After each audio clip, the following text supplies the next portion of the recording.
Hi guys, so my good friend Jacob Rees-Mogg from the 1700s, just like myself, was in Parliament today answering a question about Winston Churchill and slavery and the National Trust. The question was a bit bizarre and the response was even more so. So let's hear what both of them had to say.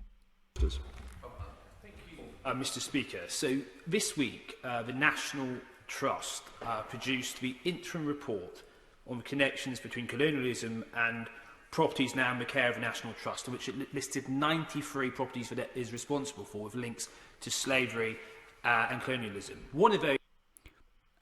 Okay. Do you have a problem with that? Why would anyone have a problem with that? The National Trust are involved in educating the public, providing information to the public about the past. You seem to have a problem with that. I know it's uncomfortable. It's uncomfortable, the fact that many buildings in the UK were constructed with money generated from slavery. Would you prefer the public didn't know about that? Those properties was Chartwell, Winston Churchill's former home, and this has caused great anger to many of my constituents who see... So many people in your constituency are angry that Winston Churchill's former home had connections to slavery.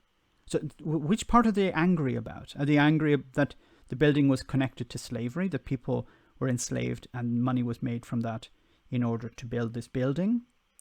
Or are you angry that that Winston Churchill lived there? I'm not sure what he's angry about. Winston Churchill was arguably the greatest Briton there ever was. Will my right honourable friend in government time find time for us to debate Churchill's legacy and the man that he was, and how we should be proud of him, and how we should push back upon the left's attempts and their determination to try and denigrate his past? And also, with my right honourable friend, take into account the concerns that many of us have about many of our once loved and currently loved national organisations being increasingly influenced and taken over by wokist elements. Why am I the only one laughing here? The people behind him are not laughing. I find this absurd. So first of all, he said that he has a problem with this report that was conducted by the National Trust. Then he has a problem with one of the houses that was owned by Winston Churchill, and that many people in his constituency are angry. I'm not sure what they're angry about. He hasn't explained whether they're angry with Winston Churchill for living in this home, whether they're angry that this home was built with, on the backs of slaves, or he's angry that people know about it. I think it's actually the latter. I think he's angry that people know about this. We don't want to know about this. Feelings over facts, okay? We want to feel that we've never done anything bad in our history. Because if we feel about it, then we don't have to think about it. But if, there are organizations actually looking into the history of their buildings and discovering facts that, we don't like, then that's a problem. And it makes my constituents angry. Mr. Speaker, my honourable friend is absolutely spot on. We should be so proud of our great heroes in this nation like Winston Churchill. What were you expecting Jacob Rees-Mogg to say? Was anyone truly expecting him to say, well, I think it's important that, we understand the history of our nation, of the good and the bad. Winston Churchill represented the nation in a period of time. He was a great leader. I'd almost say I'm a bit of a fan of Winston Churchill. I think he was a great leader. He was someone who stood up to Hitler. But he wasn't perfect. Nobody is perfect. And I think it's actually, I think it's more respectful to Winston Churchill to actually understand what he was like as a man, to understand his faults, to, add some humanity there.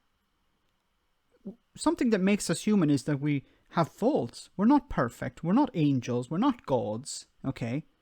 And there's this attempt to turn Winston Churchill into some sort of deity. And I think that's, in a way, disrespectful to him, because he was not a deity. He was a good person, I think. He He made mistakes, like many people do. He made decisions that were good decisions, bad decisions. But to worship someone, then we're going in a different direction.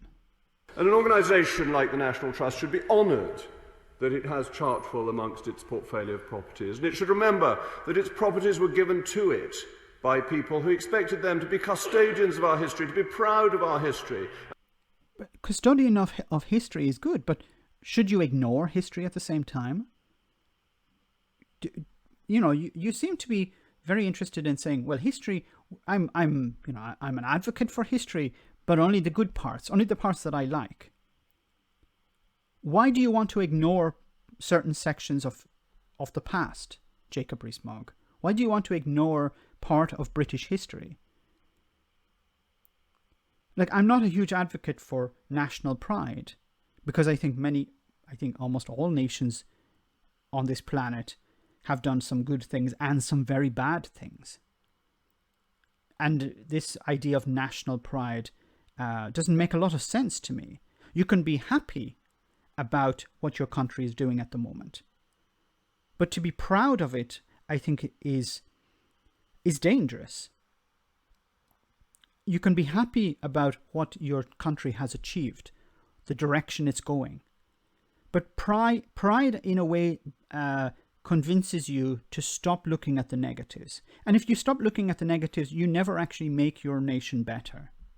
And to think well of our great nation, not to be shamefacedly, quietly hiding away, pretending that they are abashed about the greatness that this country has enjoyed over. That's what Jacob Rees-Mogg is actually doing.